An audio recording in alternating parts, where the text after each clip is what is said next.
नमस्ते, कैसे हैं आप सभी लोग। आज की वीडियो में हम लोग क्या देखने वाले हैं? आज की वीडियो में हम लोग ज्योग्राफी के काफ़ी सारे मैप्स देखने वाले हैं जो कि सेंस बनाते हैं। नहीं बनाते तो मैं बनवा दूंगा, कोई ना। मैं ज्योग्राफी का एक्सपर्ट जो करना थोड़ा सा एक्सपर्ट जो हूँ। Countries that have bid for summer Olympics. तो जैसा कि कुछ महीनों पहले या फिर आई थिंक एक साल पहले न्यूज़ आई थी कि countries that have bid for summer, कौन कौन ओलंपिक्स होस्ट करेगा या होस्ट कर चुका है या फिर अनसक्सेसफुल रहा या फिर करेगा। तो ग्रीन वाले देश तो कर ही चुके हैं। काफ़ी सारे देश हैं जो बड़े बड़े स्पेशली वो कर चुके हैं। South Africa, Argentina, Egypt, Turkey, Uzbekistan. काफ़ी सारे देश हैं जो कि अनसक्सेसफुल रहे हैं, मे भी पैसों की वजह से या कुछ और रीज़न की वजह से। हालांकि इंडिया ने बोला था कि हम बिड करेंगे 2036 के लिए, which is a good thing, क्योंकि हमें भी करना चाहिए। ओलंपिक्स यहाँ पर भी होने चाहिए। जब तक इंडिया काफ़ी डेवलप हो जाएगा तो इंडिया की इमेज जो है काफ़ी हाई हो जाएगी, ऊपर चली जाएगी उस टाइम पे। नंबर ऑफ जर्नलिस्ट इम्प्रिजन्ड इन 2022। कितने जर्नलिस्ट को जेल में डाला गया था अलग अलग देशों में। मोस्टली उन देशों में डाला गया था जहाँ पर फ्रीडम ऑफ प्रेस ज़्यादा खुला नहीं होता है, ज़्यादा फ्रीडम नहीं होती है, गवर्नमेंट दबाने की कोशिश करती है। इंडिया की पॉपुलेशन के हिसाब से देखें तो 5 बहुत ओके नंबर है, like it's not bad, it's okay. तो इंडिया काफ़ी एवरेज कर रहा है यहाँ पर। ईरान में तो भाई 60+। ओल्डेस्ट कंपनी मैप कौन से देश में? सब company, oldest company registered basically, oldest known company या फिर मॉडर्न टाइम के हिसाब से in almost every country that still, जो अभी भी बिजनेस में है, जो भी अभी भी चलती आ रही है। तो अपन अगर इंडिया से शुरू करते हैं तो वो है एक वाडिया ग्रुप। 1736 ब्रिटिश एरा के थोड़ा सा पहले चालू हुआ था। वाडिया ग्रुप काफ़ी सुना सा है। नेपाल बैंक लिमिटेड नेपाल से। चाइना से है, क्या है चाइना से? कुछ रेस्टोरेंट है, मा यू चिंग बकेट। ओके, मैंने सुना था जापान की काफ़ी ओल्डेस्ट रनिंग है। हाँ, यहाँ पर लिखा भी है oldest in the world, Kongo Gumi. ये भी एक रेस्टोरेंट वाला या कुछ ऐसे ही है। यूएसए का शेडले, अपन को शेडले तो सुना ही है अपने, शेडले का ब्राउन कलर का सॉस या कुछ। 5G अवेलेबिलिटी बाय कंट्री, इसमें बता रहा है न्यू लोकेशन। 5G कब आया, कौन सी दुनिया के क्षेत्र में? वेल, अगर इसमें अपन देखें तो जो इंडिया है अपन को देखिए काफ़ी रिसेंटली, पिछले ही समय, यानी कि 2022 से 2023 के बीच बीच में आया एकदम से। तो इंडिया का पूरा 5G नेटवर्क नया है, एक साल पुराना है और एक साल में ही बना है। और दुनिया में सबसे ज़्यादा 5G टावर्स लगाए हैं बहुत कम टाइम में। तो हाँ, काफ़ी इम्प्रेसिव है। और जहाँ सबसे पहले आया था वो south Korea, China, Japan, USA का। और धीरे धीरे प्रोग्रेस होता गया हर जगह। इंडिया में काफ़ी रिसेंट था, तो ये मैप काफ़ी बढ़िया लगा। कुछ इलाके अपन देख भी सकते हैं जो खाली पड़े हैं अफ्रीका के, साउथ अमेरिका के, ऑस्ट्रेलिया। ऑस्ट्रेलिया में ज़्यादा लोग नहीं रहते बट अच्छी कवरेज है स्टिल। रशिया और सेंट्रल एशिया, ये लोग वॉर में फंसे हैं, इनका प्रायोरिटी कुछ और है। और इस सब के कारण कुछ कुछ देश के हिस्से, दुनिया के हिस्से में 5G अभी भी नहीं है। द वेरियस स्टेट्स इन सब कॉन्टिनेंट प्रायर टू ब्रिटिश, अंग्रेज़ों के जस्ट कब्जा करने से पहले इंडिया का हाल क्या था? कब्जा मतलब पूरा हड़पने से पहले। तो अपन देख सकते हैं इंडिया, मुग़ल एम्पायर बिल्कुल छोटा सा हो गया है काफ़ी, जो पूरे इंडिया को कवर करता था एक टाइम पे। और बंगाल में नवाब हैं, हैदराबाद में निज़ाम है, मैसूर सल्तनत, त्रावणकोर, मराठास, राजपूताना, दुरान और बलोच। काफ़ी सारी ट्राइब छोटे छोटे हिस्सों में बढ़ गई थी क्योंकि काफ़ी वीक हो गया था मुगल बेसिकली, और अंग्रेज़ों ने भी कर ही दिया था। तो अंग्रेज़ का ऑक्यूपेशन शुरू होने ही वाला है। नॉर्थ ईस्ट में चिंग डायनेस्टी और अहोम्स। अहोम का हम क्या ही कहना, 17 बार हराया मुगल्स को।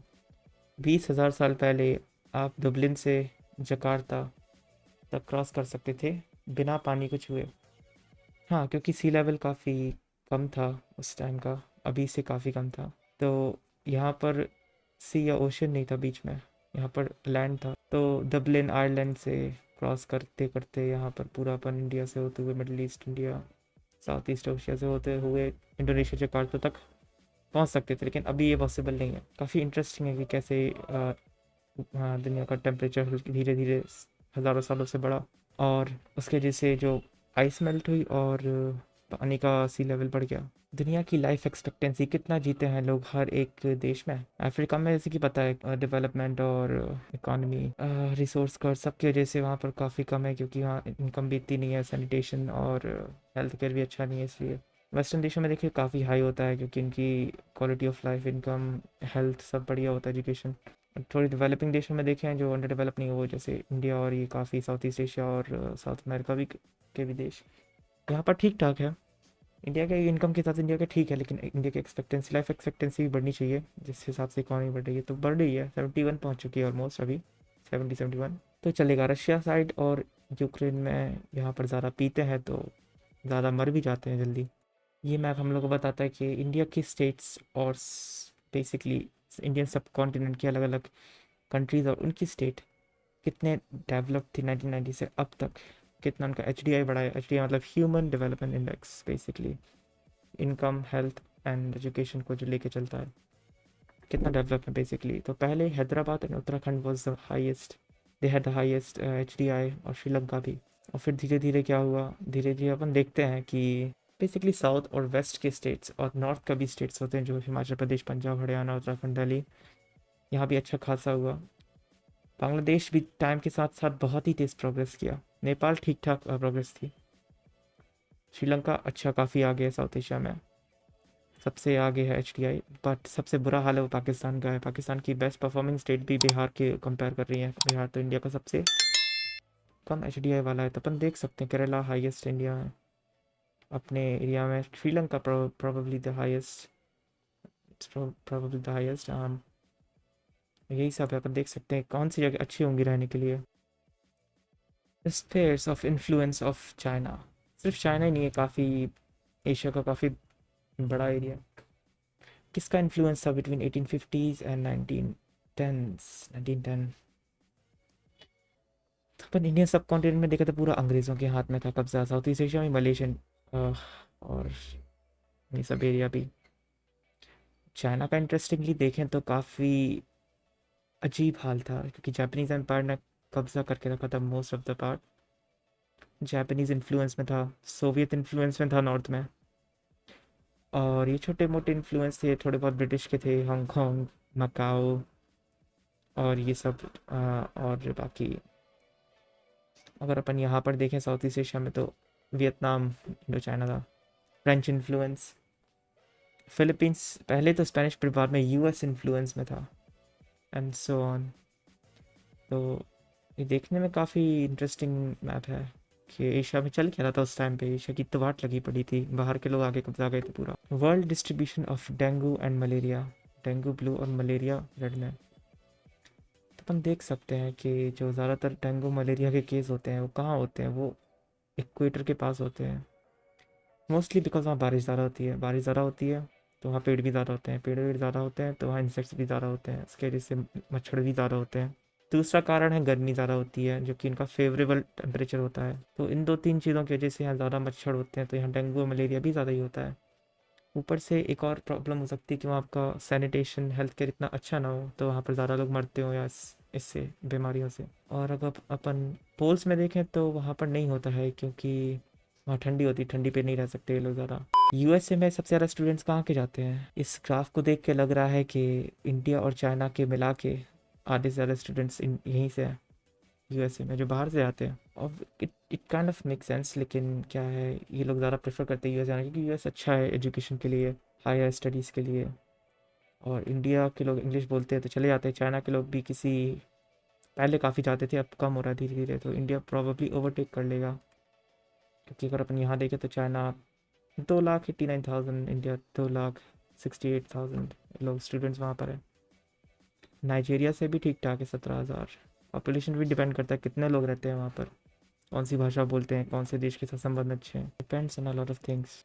Maratha empire at its peak, जनवरी 1760। इंडिया की सबसे लास्ट महान एम्पायर मराठा एम्पायर ही मानी जाती है, जिसने काफ़ी बड़ा एरिया, आधे से ज़्यादा इंडिया को कब्जा किया था। और एक बार फिर से इंडिया के जो धार्मिक उसका जो ओरिजिनल आइडेंटिटी थी इसको प्रिजर्व करके रखा था। तो ये यहाँ से शुरू हुआ था, वेस्टर्न इंडिया से, महाराष्ट्र, कर्नाटक इस साइड। एंड इसने मुग़ल को हराया, फिर अंग्रेज़ों से पिट गए। बट हाँ, काफ़ी लेजेंडरी एम्पायर थी। उसके बाद में ईस्ट इंडिया कंपनी ने टेक ओवर कर ही लिया था। Global income per capita in relation to China, 2023 versus 2090। 1990 में चाइना की इनकम ये सब डार्क ब्लू देशों से कम थी, इंडिया से भी कम थी ऑन एवरेज। और इस टाइम के बाद चाइना ग्रो होना शुरू हुआ था 1980s 1978 के आसपास, जो उनका मार्केट खुला।